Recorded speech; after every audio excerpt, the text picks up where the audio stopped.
Welcome to this week's episode of Biz Success in 15, where top experts share hot tips and strategies that you can implement in as little as 15 minutes to build your dream business. And now here's your host, the Visibility Wiz, Cindy J. Hi, I'm Cindy J, the Visibility Wiz, and welcome to this episode of Biz Success in 15, where top experts share hot tips and strategies that you can implement in 15 minutes or less. Today, our guest is Nina Cooke. She helps business owners and experts change their results by changing their thinking. And Nina does this by showing them how to overcome their fears and self-doubt so that they can dream bigger and create the business, income, and freedom that they want. Nina lives in England near Cambridge with her husband, 4 children, and her dog, Eddie. Welcome, Nina. It's a pleasure to have you. Thank you so much, Cindy. It's such a pleasure to be here. Thank you. Yeah, so let's go ahead and hop in. And first, I'd like to ask you if you could describe a personal or business challenge that you had to overcome in order to achieve your level of success. That's a great question. And I have I'd love to share a very big challenge I had. And this is a challenge I had all my life, and it really showed up in my previous business, which was a personal shopping business. And my challenge was that I was terrified of being visible. So I felt I wasn't good enough. I felt there wasn't anything interesting that I had to say and that people didn't want to hear anything from me. So I had a 6-figure business. It was very successful. However, I wasn't showing up in it. So on my website, I didn't have my name. There was no reference to who I was. There was no photo of me. I just wanted to be completely anonymous because I felt I was boring and that people weren't interested in me. They were just interested in the service that I provided. Right. And because I played it small and I stayed under the radar and I didn't go out promoting my business, it wasn't as successful as it could have been. And as my children they were very young when I started this business, but as they were growing a little bit older, I noticed they had this lovely confidence, self-confidence, which was very natural. And I realized that I wanted to be a role model for them. And I wanted them to see me as a confident person. And that's when I decided to deal with my lack of self-confidence and my lack of self-belief. And that led me down the path of doing a tremendous amount of personal development work because I tried lots of things, most of which didn't work for me. And then I realized in my head, this was my story, that I was a tough case and nothing was really ever going to help me. And it was through a lot of searching, trying lots of different things, spending a lot of money on stuff, unfortunately, most of it which didn't work, reading, asking people, that I eventually stumbled upon a technique, a coach who was able to help me to release all my doubts and lack of belief and lack of self-confidence. And it gave me, the only way I could describe it is a 180-degree turnaround about how I saw myself, how I saw the people, how I saw my life. And it led me then to train in that technique and start working with clients to help them to achieve that level of confidence and a really powerful mindset.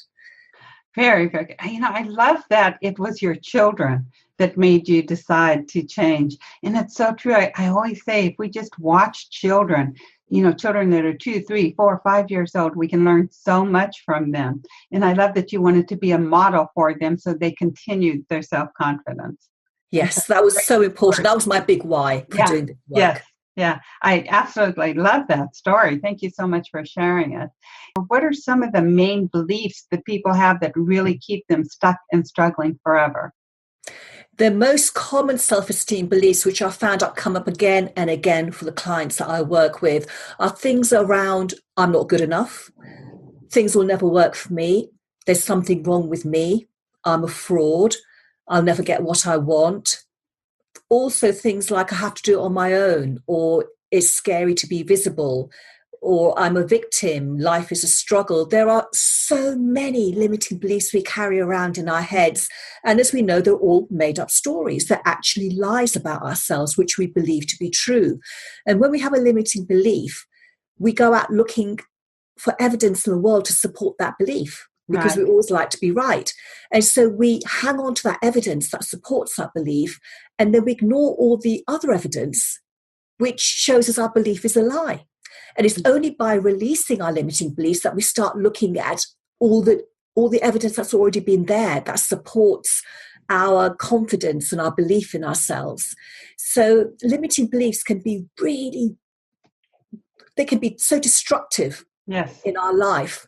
And yet we carry them around. And most of the time, most people don't know what their limiting beliefs are.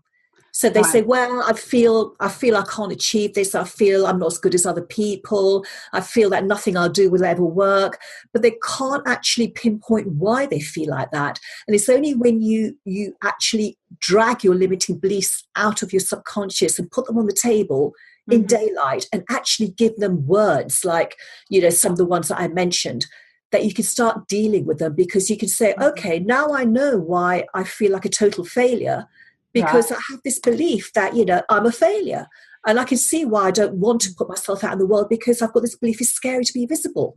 And I know with all these beliefs, some beliefs we have, they're not limiting, even though they may be a lie. For instance, for years, I thought my nephew was 8 years younger than me. And I literally had a 1-hour argument with him because I believed wholeheartedly he was 8 years younger than me. So finally he showed me his license and it's like, Aunt Cindy, I'm 9 years younger than you, which was sort of funny, but it really hit me how much we will fight tooth and nail for a belief that is a lie. And absolutely. I have no idea, and it doesn't matter where it came from. I was logically able to say, hey, that belief was untrue. But for these other beliefs, like I'm a failure, or I feel like a phony, or I'm not good enough, as much as logic as we put into it, it's never going to change that inner belief. And I know it's interesting, they say that our core personalities formed before we're 6 years old, and that's where most of our beliefs come from. So can you explain how we form these beliefs at such an early age and then keep finding proof of them for our entire life? Yes. So this is really, really key. I'm so glad you asked me this. So we believe that our beliefs come from events that happened in our lives. So my parents made me feel I wasn't good enough, or my parents compared me to my brother and sister and I always felt inadequate. So we think that things our parents have said, or our teachers, whoever it was, made us give us our limiting beliefs. Now, the good news is that our parents, nobody in our life has given us any of our limiting beliefs, because no one has the power to make us think anything. So our limiting beliefs come from the meanings that we create around events in our lives. So, for example, say a young child wants their mother to play with them and their mother's busy in the kitchen cooking. And the mum says, when I've finished, I'll try, I'll come and do something with you. And say she forgets to do that. And it may happen on a fairly regular basis. So after a while, that little child might be thinking, I wonder why mum's always too busy to play with me. Oh, it's because I'm not important. Mm-hmm. So we always try and find a reason for people saying and behaving like they do towards us. And then the reason we come up with is the limiting belief. So we think we pin our meanings to events in our lives, to childhood memories, and then we think that's where they came from. But our actual limiting beliefs come from the thinking that we create about what's going on around us. So it's always an inside job. And that's great news, because we can change our thinking. We can't change other people. We can't change what's going to happen next in our lives. Right. But we can choose how we think about it. And that's what gives us our power. And that's the work that I do. So if someone comes to me and says, well, I can't raise my prices, I'm really undercharging, then we can find out why they're doing all of that, why they don't believe in their value, what's the conversation they had, what do they believe to be true about themselves. So I help my clients to find their limiting beliefs that are creating this pattern of behavior, because that's the deepest level I know that we can go to change their thinking. Mm-hmm. And it's done subconsciously. So you don't have to use willpower, determination. Right. And that's what's great about your process, is that you don't, it's not, repeating an affirmation 1,000 times a day for months on end. And it's not trying to convince yourself of something, even though affirmations, I believe, play a huge part in our self-development. They're not always good at changing these beliefs that we've held on to since childhood. And whenever we're awakened to them, and we let them go, it's such a freeing experience. So how does somebody even continue when are they ready to face these beliefs, I think is what I'm trying to ask. They're ready whenever I always think that when you're ready, you will find the person to work with, or you will find the book that really talks to you, or you will watch the film. So, and it's a commitment. So are you committed to changing your life? If you're not happy with it, are you committed to really making a change in your life? And for me, making a change in your life begins with your thinking. Everything begins and ends with our thinking. That is the only way we can perceive the world. That's the only way you can perceive me, and I can perceive you through my thinking. It's the most powerful thing you can change in your life. So people chase marketing strategies, or they're trying to find the perfect person to work with, or they're trying to create the perfect website. All of these things are really important. However, if you can tackle your inner blocks first, then everything else will flow. And your how you react to what's going on in your life, to maybe setbacks, or when something doesn't work as well as you want, you will react to it in a completely different way. So you won't react to it like that means I'm a failure, that means I'm not good enough. You'll react to it by thinking, okay, I did that. What can I learn from it?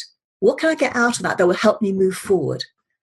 Because I know every consequence is a result of your thinking. And regardless of what religion you are, any great teacher in history always talks about your thinking, and I think it was Wayne Dyer who really dubbed the change your thoughts, change your life phrase. But even in the Bible, they have as a man thinketh in his heart, so is he. Any religion, Muhammad, the Buddhism, Muslim, they all, whenever you dig back into their teachings, they all talk about you are who you think. And it's really sad because so many people go around unconscious for their lives, just thinking that everything happens, so they're constantly responding. How do we even know what we're thinking? Because so many of our thoughts are subconscious. And, how does it show up in the world, what we're thinking, besides us thinking, hey, I'm not good enough? How does it show up? Well, it shows up in every thought that you have leads to a feeling. So again, we can think, oh, that person made me put me in a bad mood. I was absolutely fine. And then, my mother said that critical thing about me, and suddenly I'm in a really foul mood. But we're not in a foul mood because of anything anyone said to us. We're in a foul mood because of our thought about what they said. So there's always that. So someone says something, we have a thought about it, and then we get our feeling. So our feeling comes directly from our thinking. Right. And we always want to feel good, don't we? We'll do anything in order to feel good. We'll go out and, become addicted to something. We'll spend time with our loved ones. We'll go for a walk. We'll go on holiday. We just want to feel good. And if feeling good comes from our thinking, that is just everything in our lives, isn't it? It is. And even in business, and you might put your heart and soul into working on this project, and you don't get the investment or, and return on investment that you were thinking. So then you automatically start feeling, oh, I did something wrong, or I guess I'm just not good enough, or like you said, nobody wants to hear what I have to say. But but it all started just from the belief to begin with, before you even started any of the strategies. Yes. So the easiest, quickest way to make a change in your results is to go back to the root, and the root is your thinking. So your feelings that come directly from there, and your behavior comes directly from your thinking. Your results comes from your behavior. And I haven't never been convinced that it's anything other than your thoughts that are driving your results moment by moment. If someone can convince me differently, then, please do. But I'm 100% sure, for me, and people are free to agree or disagree, that this is everything in our lives, our thinking. And, when you change your perception about things, nothing has to change in the outside world for you to feel good about that same situation. It's you owning your thoughts and your feelings. I'll never forget, it was one of the biggest aha moments in my life after years of self-improvement and developing. I was trying to help my husband do something, and he sort of got in a bad mood. He just looked at me and said, just shut up. And I said, okay. And then I went about my business, and I really wasn't bothered by his words. But it was this light bulb went off in my hand, because I actually gave it to him. And I thought, I'm not going to let it screw up my day because he's in a bad mood. And it was this huge aha moment to me of just how much our thinking in our mind really does control everything. Because had I reacted and yelled back at him, then it would have been a full blown out argument, which is what happens so much because we're blaming somebody else or something for the way we're feeling. So anytime I'm from understanding you, every time we're blaming somebody or something for our feelings, that's when we have to take a look inside and say, what's our belief about ourselves that's creating this feeling? Yes. So when your husband said that, you had a choice in that moment. So you could have thought, hang on, I'm not standing for that, and then blown back at him. Or Right. as you did, you thought, okay. So it was your thinking, the decision you made, that led to that result. Mm-hmm. So he could not make you do anything. Mm-hmm. He could make you think anything. You are a free thinker, Yeah. and you decided to make that choice in that moment. And therefore you got a different result to what you would normally have got because you thought differently about it. It's magical. We have this gift of free thought, and yet we spend most of our day beating ourselves up with our thoughts, putting ourselves down, comparing ourselves to others, trying to get other people to approve of us. And you've got this magnificent gift, and we could use it to transform our lives, and we just don't do it. That's such a huge, huge thing that I hear from so many people. I want people to approve of me, or I want everybody to like me. And what's typically the deep-rooted limiting belief behind that? I want everybody to like me. This is a great question. So the deep-rooted limiting belief about that is what makes me good enough is having people think well of me. So this is a strategy we create very early in life, and most people want it to be liked. Let's face it, this is something we want validation from the outside world, that we're okay. So we create a strategy. So for example, say a child has some limiting beliefs about themselves. I'm not good enough, I'm not valuable, whatever it is. And then they suddenly have to go to school on their own. They have to go out in the world on their own and create relationships with other people. So now they're thinking, hang on, there's something not right about me, or there's something wrong with me. And now I've got to make it out there in the world on my own. It's a terrifying thought. And then say when their parents pick them up from school, the teacher says, oh, little Johnny did really well at school today, and gives him praise. And the parents then give the child praise. And if this happens a few times, the child might think, every time I get positive attention, I feel good about myself. And then they create a strategy, not rationally, but they create a strategy inside of them saying, what makes me good enough is having people think well of me. And then they will pursue that strategy at any cost throughout their lives to get people to think well of them, because it gives them that short, sharp burst of feeling good enough. And so when we pursue that strategy in life, as if we have no choice over it, it's just compulsive behavior. It can land us in all sorts of trouble, in all sorts of unhealthy relationships, because we're pursuing that hit of feeling good enough. Now, my grandson, whenever he was in kindergarten, first grade, maybe two, he would collect happy faces throughout the day. And if he did something wrong, he would get the sad faces. But then a happy face could take away some of the sad faces, is the way that it worked. And whenever I would pick him up from school, or my son would pick him up from school, we would go, hey, how many happy faces did you get? And it was really interesting because he would automatically go to the sad faces. But that was the question his mother would ask him, how many sad faces did you get? So how does that form these beliefs on whether we're good or we're bad or we're worthy, especially whenever you're getting sort of mixed messages? You just choose one?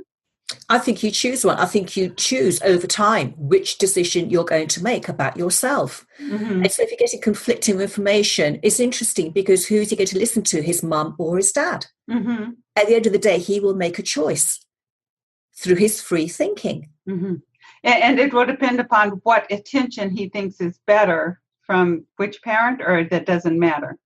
I think it does come down to attention, because children seek attention and the quality of the attention they get from their parent as well. So if every parent said to their child that anything that's ever happened to you, it doesn't mean anything about you. It doesn't mean anything about who you are as a person. You are perfect. You are absolutely okay. Whatever happens in your world, whatever anyone ever says to you, just hold that within yourself. You are completely 100% okay. There's never going to be anything wrong with you throughout your life, whatever happens throughout your life.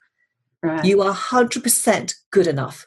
So if every child heard that frequently from a very young age, that would be amazing, wouldn't it? It would be. It would be. It would definitely change the way everybody interacts with each other in the world.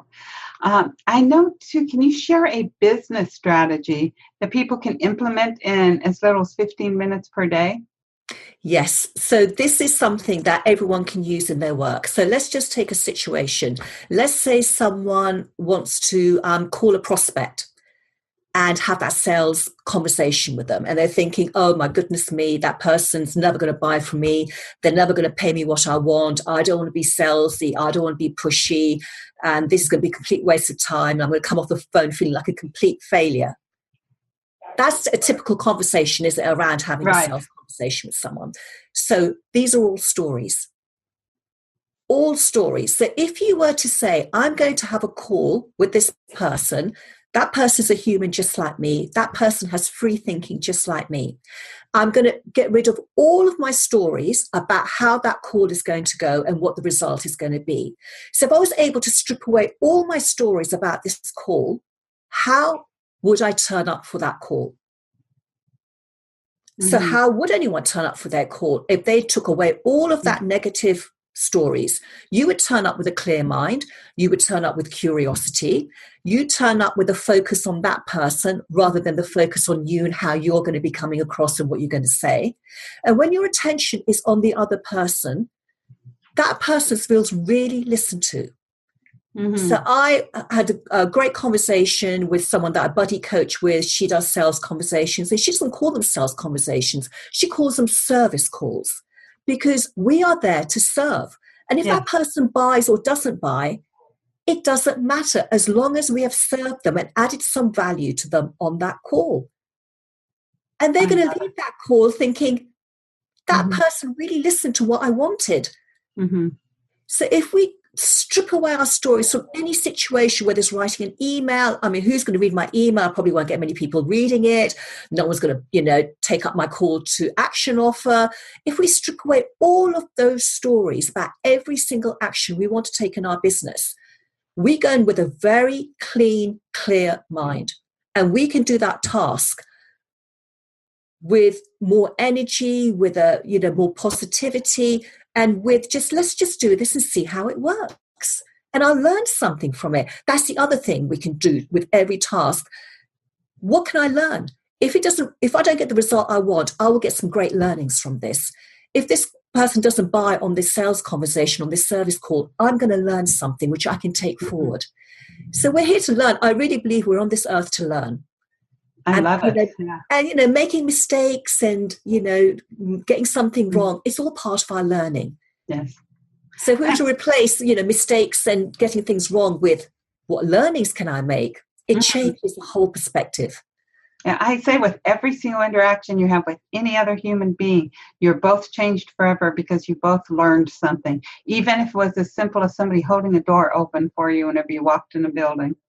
I love that. That's perfect. Yeah. And that makes us want to interact more with people, doesn't it? Rather than sit behind our desk. Very good. Great stuff. We could talk forever about this, but we're running a little bit out of time here. So I do know that you have a fantastic gift for our listeners and our community. So can you share a little bit about the gift? Yes, it's a free 3-part video training I put together for people who want to smash through the income glass ceiling. So it's all about our inner blocks, how we can overcome them to raise our prices and bring more income into our lives. And each video is very short, so, around 5-6 minutes each. And each one takes you deeper into the journey of how to clear out your inner blocks so you can grow your business, be more successful without anything having to change on the outside. Right. Everything's in the inside, right? I love it. And it's a great video series. I have watched it myself. So to grab the Smash Through Your Income Glass Ceiling video training series, you want to hop on over to bizsuccessin15.com. You'll also be able to re-listen to today's show to catch any of Nina's pearls of wisdom that she shared that you might have missed. If you enjoyed the show, be sure to share it with your friends. And Nina, do you have any parting words for our listeners? Yes, with every event that's ever happened in your life, go back to childhood events, anything that was really painful for you. Go back to that event and say to yourself, that event means nothing about me and who I am. It's just a neutral event. It happened. It's real and it's true. But what learning can I get from it? So instead of extracting meanings and beating yourself up, extract learnings from every event in your life. I love it. Thank you. Extract learnings from every event in our lives. Great advice. And I do want to thank you very much for being our guest today, Nina. It's been a pleasure. And thank you very much. I've really enjoyed it. You're very welcome. And to our listeners, be sure to hop on over to Biz Success in 15. You're going to find any links that was mentioned on today's show. You'll be able to re-listen to today's show and catch up on any of the past experts you might have missed. Be sure to grab Nina's gift, a Smash Through Your Income Glass Ceiling video training while you're there. So big hugs, and be sure to tune in next week for another episode of Biz Success in 15. You've been listening to Biz Success in 15. For all links mentioned in today's show and to watch or listen to previous episodes, visit bizsuccessin15.com. Thanks so much for listening, and be sure to tune in next week for another amazing guest.